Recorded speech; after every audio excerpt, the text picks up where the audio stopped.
At noon, we got our one and only ranked matchup of the noon window, where College Game Day should be. In my personal opinion, it is a travesty it went to Miami.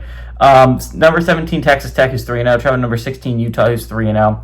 Utah favored by 3.5 points on Fox. I mean, like, this was a perfect opportunity to send it to a Big 12. Like, I don't know how many chances you're going to get to send College Game Day to, like, a Big 12. But like, this was the opportunity if you were College Game Day, but they did not. Baron Morton went 57-81, threw for 923 yards, 11 touchdowns, 1 interception in the Red Raiders game, for the Red Raiders season so far. Adam Hill has had 24 carries for 207 yards, and Coy Eakin has had 12 catches for 245 yards and 3 touchdowns. Devin Dampier has gone 65-89, thrown for 628 yards, 7 touchdowns, 0 interceptions. Also leads his team on the ground with 33 carries for 198 yards and a touchdown, and Ryan Davis had 19 catches for 171 yards and a touchdown. Texas Tech is 2-0 against Utah all time, and they played in 1972 and 1973. And Texas Tech is 1-0 in one-possession football games against the Utes.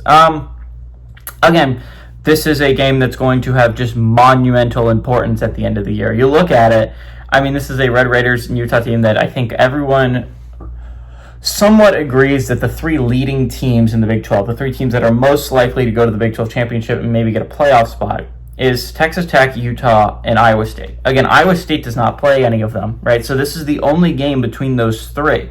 So Texas Tech, Utah could go a long way. If things work out the way we think they are going to, Texas Tech, Utah could decide, this game could decide which one's going to the Big 12 championship and which one's staying at home.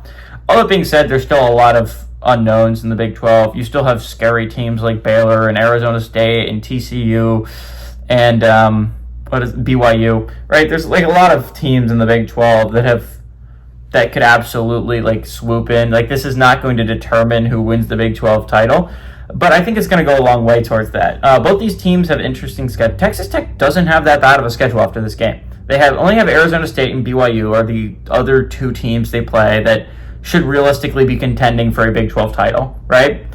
Utah plays 3 more. They get Arizona State, Baylor, and BYU. So again, Arizona State, I think, is going to be a team that could wreak havoc on the playoff picture. Like, they play almost everyone that's good. So anyways, I think the Red Raiders both these offenses are really good. I think you got to mention that. You have maybe the best quarterback versus quarterback matchup of the day, Morton versus Dampier. Although week 4, we're starting to get into fun ones, right? There's like going to be a lot of great quarterback versus great quarterback matchup. Morton versus Dampier is going to be fun, though. Morton, again, thrown for 923 yards through 3 games. He's averaging over 300 yards a game, which is nuts. Dampier has been explosive on the ground, so I think that's going to be really interesting to watch how Red Raiders defense tries to tackle that. Right, the Red Raiders have yet to play a Power 4 football team, and I think that's actually going to kind of hurt them here. Utah has at least tested themselves against UCLA, although who knows how good UCLA is, and they played a pretty decent Wyoming squad. Texas Tech's best opponent is probably Kent State so far, and that's not a ringing endorsement of the opponents they faced. I think Utah has faced more adversity, at least a little bit. They were only up 3-0 at half against Wyoming, by the way. I think the Utes, we're sleeping a little bit on that game, getting ready for this game. I think Utah has home field advantage. I think this is a Utes team that should go to the college football playoffs this year.